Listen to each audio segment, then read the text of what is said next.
লিগের 62 নম্বর ম্যাচ শুরু হতে যাচ্ছে এবং যে ম্যাচে ঢাকা ওয়ান্ডারার্স ক্লাবের প্রতিপক্ষ ফোর্টিস এফসি লিমিটেড। ম্যাচ অফিসারদের তালিকা জসিম আক্তার, যে মধ্যে ঢাকা ওয়ান্ডারার্সের লাইন আপটা আমরা দেখতে পাচ্ছি আবিদ আহমেদ। পাশাপাশি আমরা অপর দলের লাইন আপটা একটু দেখে নিতে চাই। যে কোনো মুহূর্তে লম্বা একটা বাঁশি বাজানোর মধ্য দিয়ে এই ম্যাচ স্টার্টটা করবেন।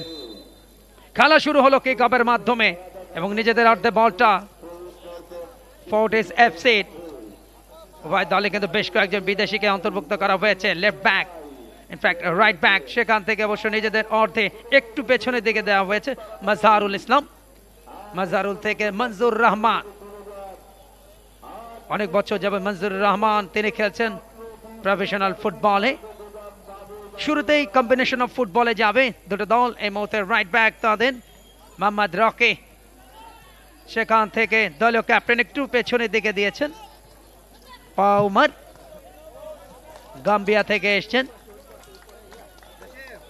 চারজনের একটা মানব প্রাচীর, ভালো শট নিয়েছেন দুজনে মাঝখান দিয়ে বিপজ্জনক জায়গায়। প্রথম দফায় কিন্তু বল গ্রিপ করতে ব্যর্থ হন, কিন্তু পরবর্তীতে দ্বিতীয় দফায় কিন্তু গ্রিপে নিয়েছেন গোলরক্ষক। তবে ওখানে একজন ডিফেন্ডার নাম্বার 4 তিনি আঘাত পেয়েছেন, ক্যাপ্টেন ইমন। আমরা একটু দেখে নিতে চাই ভ্যালেরি খুব বেশি পাওয়ার অ্যাপ্লাই তিনি করেননি, পায়ের কারুকার্যটায় জাস্ট প্লেসটা করেছেন এবং সতীর্থ খেলোয়াড় কিন্তু পরবর্তীতে জায়গা নিতে ব্যর্থ হন।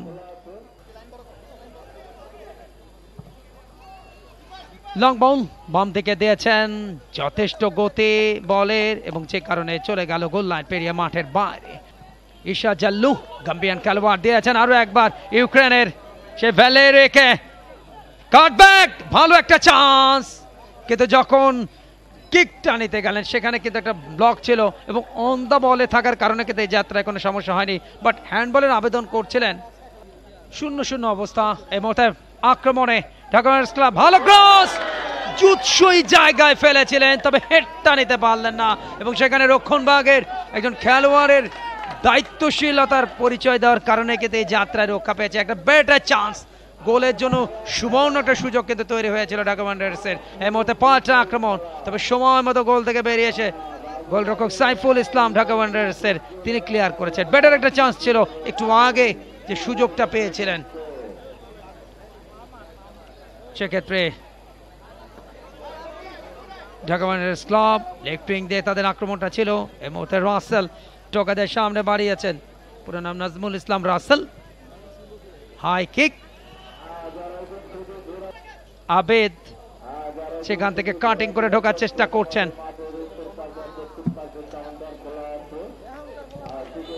ফাউল। গত কয়েকটা মিনিট কিন্তু আমরা যে জিনিসটা লক্ষ্য করি এবং এই মুহূর্তে শর্ট কর্নার, পাউমার কোনাকুনি শট, গোলরক্ষকের হাতে লেগে ডিফ্লেক্টেড হওয়ার কারণেই কিন্তু বেঁচে গেলেন। চতুর্থ কর্নার, লব বাড়িয়েছেন পেনাল্টির শীর্ষস্থানে, বেটার চান্স, কিক নিয়েছিলেন, ব্লক হয়েছে আরো একবার। বারবার বলে তলায় মারছেন ভ্যালেরি, এটা নিয়ে পঞ্চমবার বলে তলায় মেরে সুযোগ নষ্ট করেছেন। পাল্টা আক্রমণ, ঢাকা ওয়ান্ডারার্স ক্লাব কাউন্টার অ্যাটাকে, দেখা যাক প্রথম গোল কে হতে যাচ্ছে।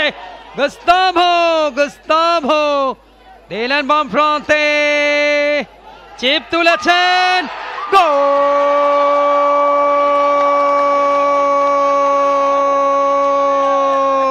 এবং সেই সাথে রেফারি জসিম আক্তারের লম্বা বাঁশি, এবং এই লম্বা বাঁশি বাজার মধ্য দিয়ে কারো হলো পৌষ মাস আর কারো হলো সর্বনাশ। Full time score line Dhaka Wanderers club 1 Fortis FC 0, এই কথা জানিয়ে এবং আপনাদের প্রত্যেকের সুস্বাস্থ্য এবং মঙ্গল কামনা করে বিদায় নিচ্ছে কুমার কল্যাণ। দেখা হচ্ছে আরো একবার বিপিএল ফুটবল নিয়ে টি স্পোর্টসের পর্দায়, সাথেই থাকবেন টি স্পোর্টসের। খোদা হাফেজ, good bye. For more updates, subscribe to our YouTube channel and click on the bell icon. Follow us on Facebook and Instagram. Download T-Sports app to enjoy exciting games and highlights. Visit tsports.com.